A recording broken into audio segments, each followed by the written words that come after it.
Good evening.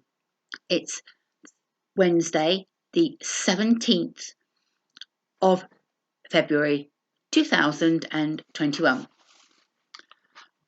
Book for the day: Human Crossings, 9 stories about refugees. And the story that I've been reading to you is AMINA'S Diary, a journey crossing the borders to human unity, which was written by Noha. And we've reached the part in the story where Amina and Rubina have been reunited. We fell into each other's arms. I did not let go. We finally stood up. She pointed to her young brother and sister sleeping. I couldn't wait to spend time with them again. I am grateful to Allah for returning my Rubina to me. 4th of July 2016. The Jungle, Calais, France. It has been my luckiest day for a very long time. I met Rubina's father at the Afghani restaurant in the main high street of the jungle. I heard it was an important meeting place where the elders of the different communities discussed how they can coexist here. A tradition we have always upheld back in Darfur. I smiled. The high street is full of shops, all sizes. They sell everything. It is like a vibrant marketplace. I find people resourceful. They make a life with very little. The jungle was formed in January 2015. Thousands of people have come through this place. Many have stayed, refusing to declare asylum in France.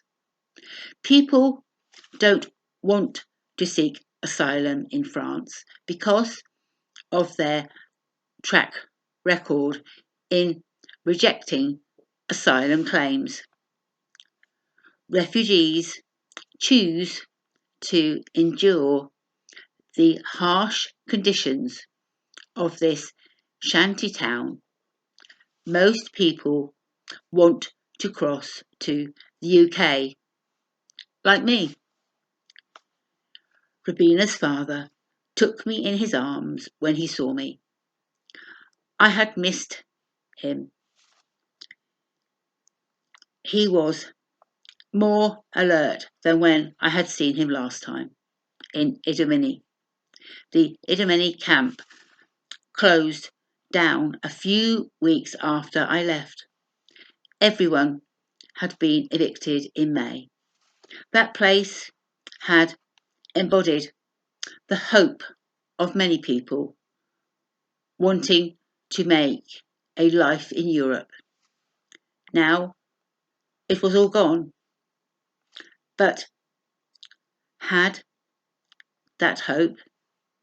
I looked round me and see that it hasn't. In the Afghani restaurant, we sit down for a meal of beans and rice.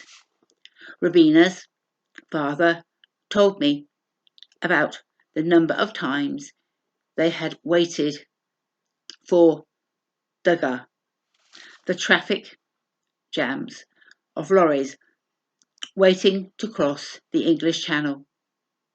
Dugar was the time when they could jump on to a lorry He wanted me to cross with them.